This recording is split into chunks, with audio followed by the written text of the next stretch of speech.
Modern psychology calls it systematic desensitization. What you do is, if you want to desensitize someone to a fear of something, you have them imagine being in it and working on practicing surrendering to the fear or getting beyond the fear, relaxing and calming down.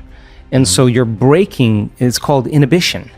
You start inhibiting that conditioning process because you're having the thought and you're choosing to not feel that emotion or begin to self-regulate a new emotion.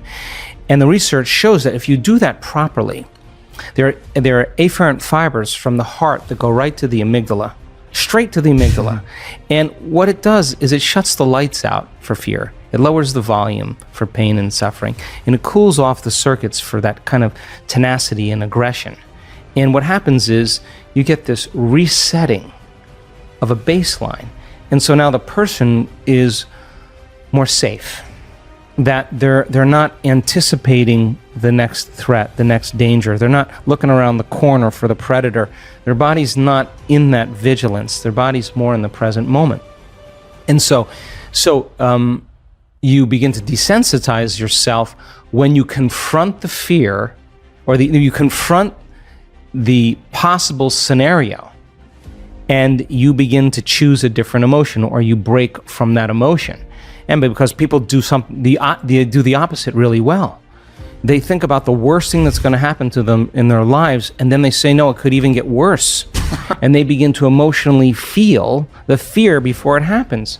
And they're conditioning their brain and body to subconsciously become the mind of fear. Do it enough times, and your body is going to have a panic attack without you. Try as you may to control it with your conscious mind, you won't be able to, because you programmed it subconsciously. And then you start worrying about the next time it's going to happen, and it's that very, very state of being that begins to create the next one. And so then the doctor says it's chemical imbalance in your brain, it's a hardware problem. Well, the insight doesn't change anything. And when you have that first panic attack and you're in the supermarket, the moment you feel that change in your inner state, you're looking around to see in your outer environment what's causing it. And you think it's an airplane or it's a supermarket. And so then, you take the drug, but the drug doesn't heal the condition. In fact, you'll still stay away from supermarkets or airplanes. So then it's a software problem. Your father was overbearing, was a perfectionist. He was really hard on you. So now you have the insight. My father was overbearing. Does it heal it? No. So then you go to the psychic.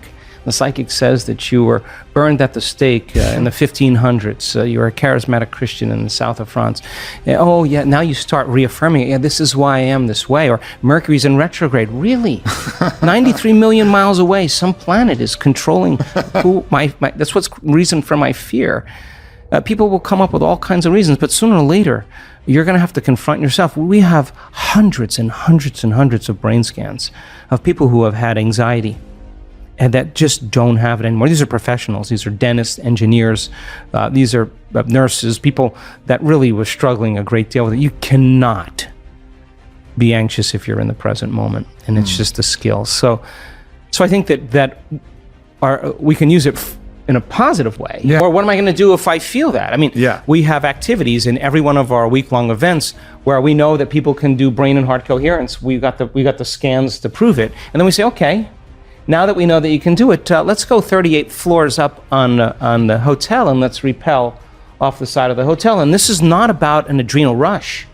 This is actually about the opposite. We got heart rate monitors on them, and this is the moment. This is the moment when you're standing up there. Can you breathe? Can you stay in your body? Can you relax? And the more you rehearse, I always say to them, what are you going to do when you get up there? Because if you don't know what you're going to do, you're going to throw a program in there and you're going to get fearful and go unconscious. But if you can stay conscious and you're reviewing what you're going to do and you start practicing, you're priming your brain and body for that experience. So what's the significance of that?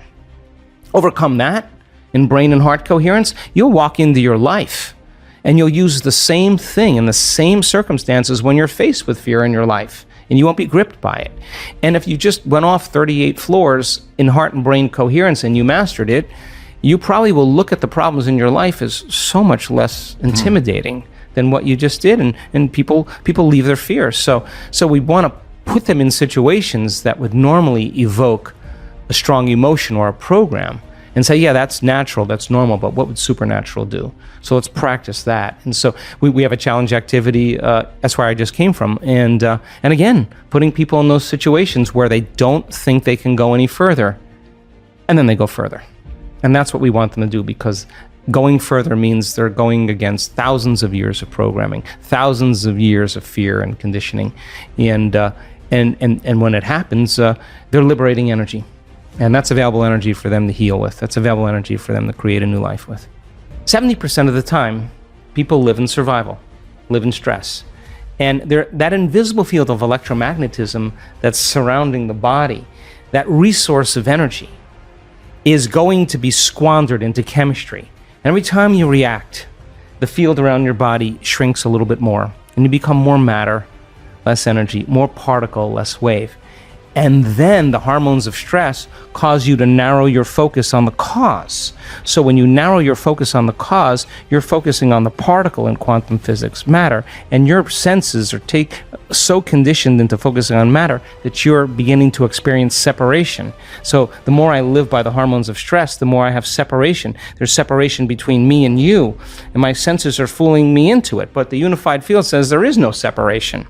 So then, if you're addicted to those emotions and they're heightening your senses, that's what they do in survival, and you become a materialist, and your field around your body is shrinking, then you're going to feel separate from the quantum field, and it's going to take a long time for you to create what you want, because you're separate from the field, and you will be matter trying to change matter. So the moment you begin to activate this center, this is our connection. This is our first connection to the unified field. The moment energy moves into this center, and we've measured this, the field around the body expands, and once there's energy in the heart, guess where it goes? Straight up to the brain. The heart acts as an amplifier, and literally begins to increase energy in the brain. So now, once that field begins to expand, and you get beyond, you take all of your attention off your body, off people in your life, the things you own, place you need to be in time itself, and you become pure consciousness, and you take all of your attention out of this three-dimensional reality, out of the known, and you start putting your attention on that field. There is a technique that we teach to do that, and you begin to feel connected from that field. Now, the faster the frequency, the higher the emotion you feel, the shorter amount of time it's going to take for it to appear in your life, because the faster the frequency, the closer you're getting to oneness and wholeness. So then when you teach people how to get beyond all of the elements in this three-dimensional reality and begin to open their heart, that frequency is their connection to the field. The moment they open their heart, they become more energy than matter, more wave than particle. And now that becomes the amplifier that begins to generate a whole new set of thoughts, a whole new consciousness. And that heart center then makes us want to serve, makes us want to take care of one another, to inform one another, to help one another, to give to one another, to heal one another. That's what creates unity. We know this to be the case. We've taken 1,000 people in a room. We've set 50 people in the front of the room wearing HRV monitors, heart rate monitors, and we've told the entire audience to move into heart coherence and brain coherence and have the intent for the greatest good for the people sitting in the front of the room. In a matter of seconds, all their hearts go into coherence at the exact same time, in the exact same day, in the exact same meditation. They're being influenced by energy, and their autonomic nervous system is being entrained to a new frequency. So imagine then, you begin to change your energy, you begin to affect many people in your life.